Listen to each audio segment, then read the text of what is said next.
करवाते हैं। क्यों ऐसा करते हैं? क्या वो सच में पीतल की मूर्ति होती है या साक्षात भगवान होते हैं? आइए ये प्रसंग सुनते हैं और इससे जानते हैं कि वो साक्षात भगवान होते हैं तो कैसे आते हैं भगवान एक पीतल की मूर्ति में। हरे कृष्ण दोस्त बैकुंठ धाम चले गए थे। अकेली रहती थी और कोई था नहीं उसका। उसको लगा कि यहां से छोड़कर माता पिता के घर चली जाऊं और तो कोई है नहीं मेरा। तो माता पिता का घर भी पास के ही गांव में था। अपने माता पिता के घर चली गई, माता पिता की सेवा करने लगी। इकलौती बेटी थी। अब लेकिन उसका अकेलापन जो था वो उसे खाता था। माता पिता की सेवा तो करती थी लेकिन बड़ा अकेला अकेला महसूस करती थी। समझ में नहीं आ रहा था क्या करूं क्या ना करूं। किसी ने सलाह दी कि तुम भगवान की शरण ले लो, ठाकुर जी की सेवा किया करो, लड्डू गोपाल ले आओ, उनसे बातें करो।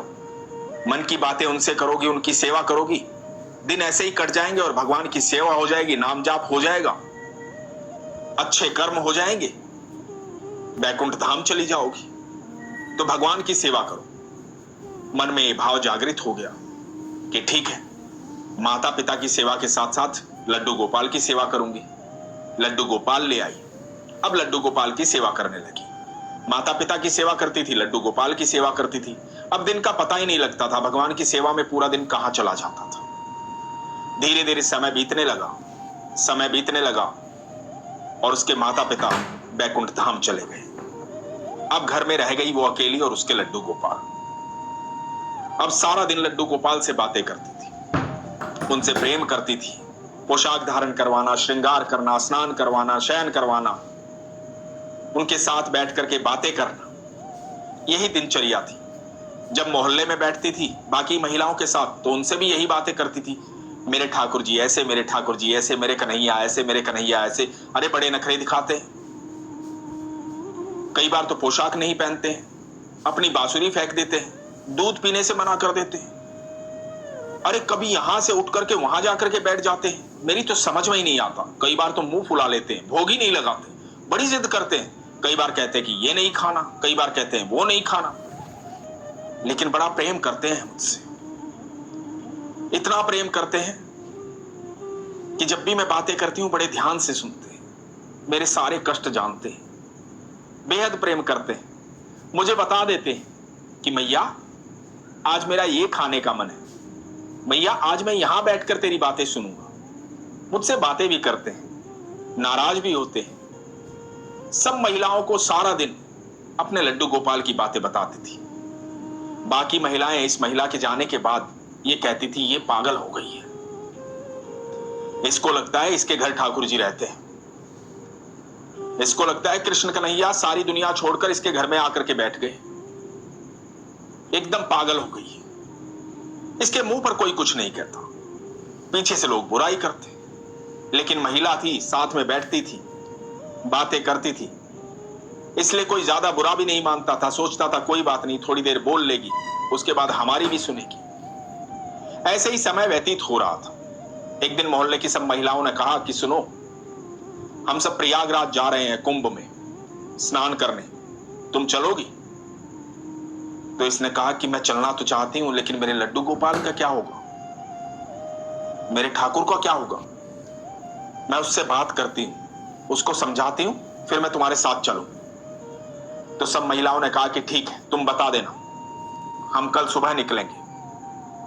तो इसने कहा कि ठीक है, कल सुबह निकलेंगे तो मैं आज शाम को बता दूंगी। अब अपने घर के अंदर गई, अपने लड्डू गोपाल से जाकर के कहा कि सुनो, कल सुबह प्रयागराज जाना है कुंभ का स्नान करने के लिए। मैं स्नान करना चाहती हूं। अब जीवन में जितने पाप किए हैं वो पाप भी तो धोने पड़ेंगे ना, संगम पे स्नान करूंगी। तो तुम यहीं रहना, भोग की व्यवस्था करके जाऊंगी, घर में खेल लेना, इधर उधर जहां मन करे बैठ जाना, उछल लेना, कूद लेना, जो मन करे वो कर लेना। कल शाम तक आ जाऊंगी, बस दिन भर की ही तो बात है, तुम आराम से रह लेना, सारे भोग की व्यवस्था करके जाऊंगी, चिंता मत कर। तो इसे लगा ठाकुर जी कह रहे हैं नहीं नहीं भैया मैं साथ चलूंगा, तुम अकेली क्यों जाओगी, तुम्हारा कौन ख्याल रखेगा वहां, मुझे साथ लेके जाना, मुझे साथ चलना है, मैं भी साथ चलूंगा, अकेली नहीं जाओगी तुम। और ये कहती, अरे सब महिलाएं जा रही हैं, सबके साथ जा रही हूं, अकेली थोड़ी जा रही हूं, इसलिए तुम यहीं रहना, चुपचाप घर में रहना, कभी कभी अकेले भी रहा करो। और शाम को बाकी महिलाओं को इसने कह दिया कि ठीक है, कल सुबह मैं भी चलूं। सुबह बैलगाड़ी आ गई, ये घर से निकलने लगी। ठाकुर जी के भोग की सारी व्यवस्था कर दी थी, जाकर के बैलगाड़ी में बैठ गई। बैलगाड़ी थोड़ा सा आगे बढ़ी और इसने सबको कहा कि रुको रुको रुको। सब हैरान हो गए, क्या हुआ? अब क्योंकि ये थोड़ी बुजुर्ग हो गई थी, इसलिए थोड़ा सम्मान भी करते थे लोग। बोले, री मैया क्या हो गया, क्या भूल गई? तो इसने कहा, अरे मेरे ठाकुर जी आवाज दे रहे हैं, वो कह रहे हैं मुझसे अकेले नहीं रुका जाएगा, मैं उनको लेकर आती हूं, रुको 1 मिनट। और ये भाग करके अपने घर वापस गई। जाकर ठाकुर जी को बोली कि चलो साथ में, इतनी जिद अच्छी नहीं होती, अब चलना चाहते हो तो चलो साथ में। तो ठाकुर जी को लिया और आकर के बैलगाड़ी में बैठ गई। अब बैलगाड़ी में बैठते ही बोलने लगी, बड़े जिद्दी हैं, मानते ही नहीं, मैंने कल बहुत समझाया था, सुबह जब मैं निकलने लगी तब तो कुछ नहीं बोले, अब मैं बैलगाड़ी में बैठ गई तो मुझे आवाज दे रहे हैं कि मुझे भी साथ लेकर चलो, मुझे भी साथ लेकर चलो। अब सब महिलाएं जानती थी कि ये जो मैया है ये ऐसी ही बातें करती। बैठ जाओ, मुझे आगे बैठने दो, इसको बैलगाड़ी में आगे बैठना है, मेरा कहना ऐसे आगे देखना चाहता है, इसको आगे बैठने दो। तो महिलाएं थोड़ी एक तरफ हो गई, उसको आगे बिठा लिया। अब ऐसे ऐसे सफर कटने लगा और प्रयागराज जा पहुंचे।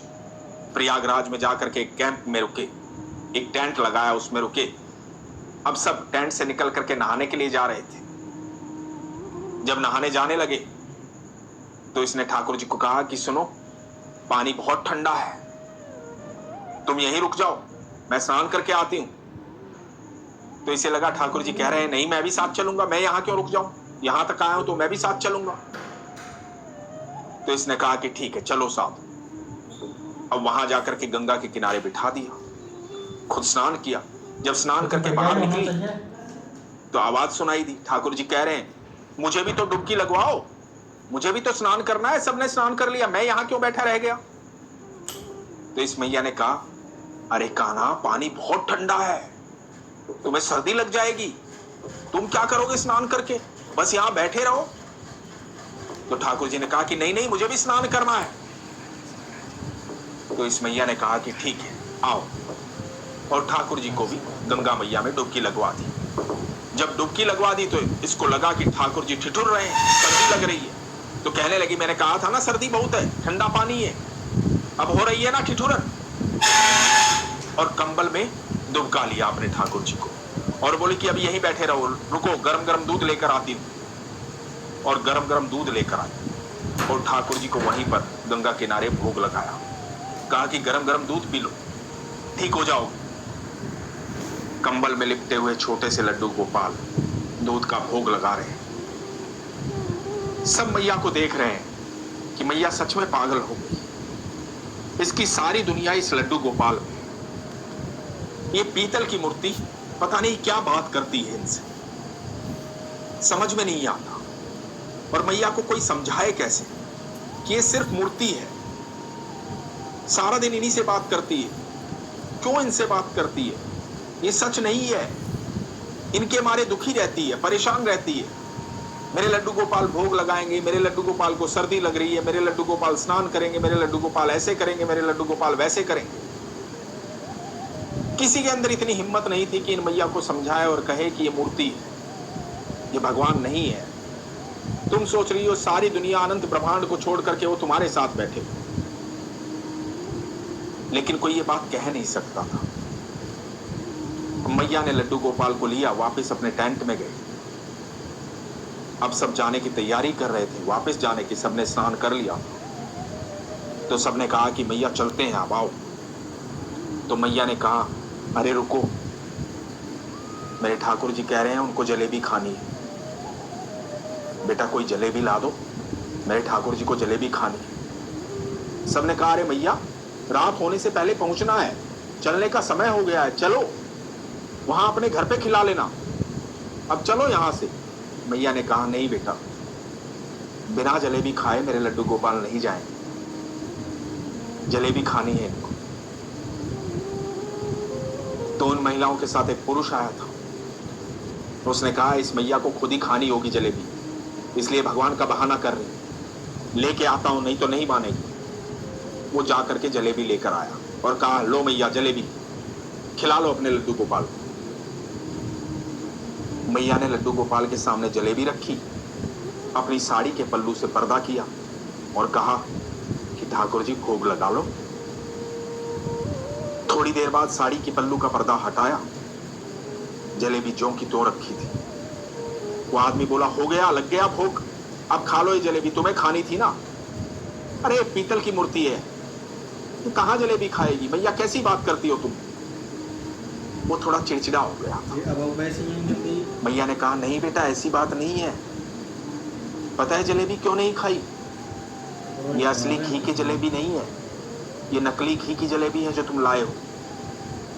मेरा कान्हा असली घी की जलेबी खाएगा, उसे असली घी की जलेबी खानी है। तुम असली घी की जलेबी लेकर आओ तब खाएगा मेरा कान्हा। अब ये आदमी और चिड़चिड़ा हो गया था। बोला अच्छा असली घी की जलेबी खाएगा, ठीक है मैं लेके आता हूं असली घी की जलेबी, और यदि तुम्हारे ठाकुर जी ने असली घी की जलेबी नहीं खाई ना तो तुम्हें जलेबी आएगी तो मेरे कान्हा जी जरूर खाए।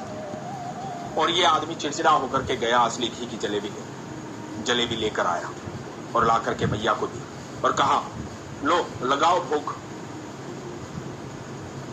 अब सारी महिलाएं और ये आदमी सब वहीं खड़े। मैया ने लड्डू गोपाल के सामने असली घी की जलेबी रखी, साड़ी के पल्लू से पर्दा किया और कहा ठाकुर जी भोग लगाओ मेरे कन्हैया। थोड़ी देर साड़ी के पल्लू से पर्दा किए खड़ी रही। जब थोड़ी देर बाद साड़ी के पल्लू का पर्दा हटाया तो सब देखकर हैरान हो गए। जिस प्लेट में जलेबी रखी थी वो प्लेट खाली थी, उसमें कुछ भी नहीं था। ठाकुर जी ने भोग लगा लिया था। सब हैरान हो गए थे, स्तब्ध हो गए थे देख करके। सबके बीच में लड्डू गोपाल ने भोग लगा लिया था। सब हैरान थे और मैया बड़ी खुश थी। ये देख करके जो आदमी चिड़चिड़ा हो गया था, जो जलेबी लेकर आया था, वो ठाकुर जी के सामने नतमस्तक हो गया, रोने लगा, माफी मांगने लगा।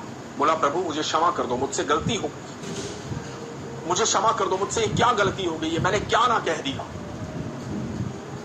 ये मैया ने कहा बेटा तू क्यों क्षमा मांग रहा है? अरे तुझसे तो बड़े खुश है ठाकुर जी, तो इनके लिए जलेबी जो लेकर आया था, इनको बड़ा आनंद आया असली घी की जलेबी खाने में। वो तो बड़े खुश है, बड़े प्रसन्न है। तू माफी मत मांग, तुझसे बिल्कुल भी नाराज नहीं है। और ये बात सुनकर के आदमी रोने लगा। सारी महिलाएं स्तब्ध थी। जो मैया का मजाक उड़ाती थी आज उन्होंने देख लिया था कि मैया झूठ नहीं बोलती है। अनंत ब्रह्मांड का रचिता मैया के साथ रहता है, हर पल रहता है, हर क्षण रहता है। इसका मतलब मैया जो जो बातें बताती है वो सब होता है। इस आदमी ने मैया को कहा मेरी मैया जब तक तू इस धरती पर रहेगी मैं तेरी और तेरे लड्डू गोपाल की सेवा करूंगा। तू मुझे बताना ठाकुर जी भोग में क्या पाना चाहते हैं, मैं वही लेकर आऊं। और जब तू बैकुंठ धाम चली जाएगी तब मैं अपनी आखिरी सांस तक ठाकुर जी की सेवा करूंगा। अब तू किसी प्रकार की कोई चिंता मत करना मैया, मुझे क्षमा कर दे, मुझसे अपराध हो गया। मैंने तेरी बात को मजाक जाना, मुझसे गलती हो गई। सब मैया से क्षमा मांग रहे थे, सब ठाकुर जी के सामने नतमस्तक थे।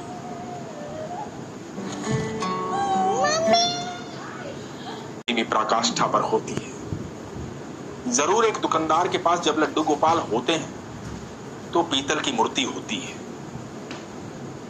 लेकिन जब हमारा सच्चा भाव भगवान को निमंत्रित करता है तो उसी पीतल की मूर्ति में साक्षात ठाकुर जी विराजमान होते हैं। फिर हमें ठाकुर जी की हर बात सुनाई देती है, ठाकुर जी हमारी हर बात सुनते हैं, भगवान भाव से प्रकट होते हैं। सहज और सरल भाव से प्रकट होते, तब वो पीतल की मूर्ति नहीं रहती। जो लोग लड्डू गोपाल की सेवा करते हैं वो भली भांति जानते हैं कि साक्षात ठाकुर जी उनके साथ रहते हैं। उनको हर पल ठाकुर जी की अनुभूति हो। आपको ये कहानी कैसी लगी आता है कि ठाकुर जी आज कमेंट में हमें जरूर बताएं और कमेंट में राधे राधे जरूर लिखें।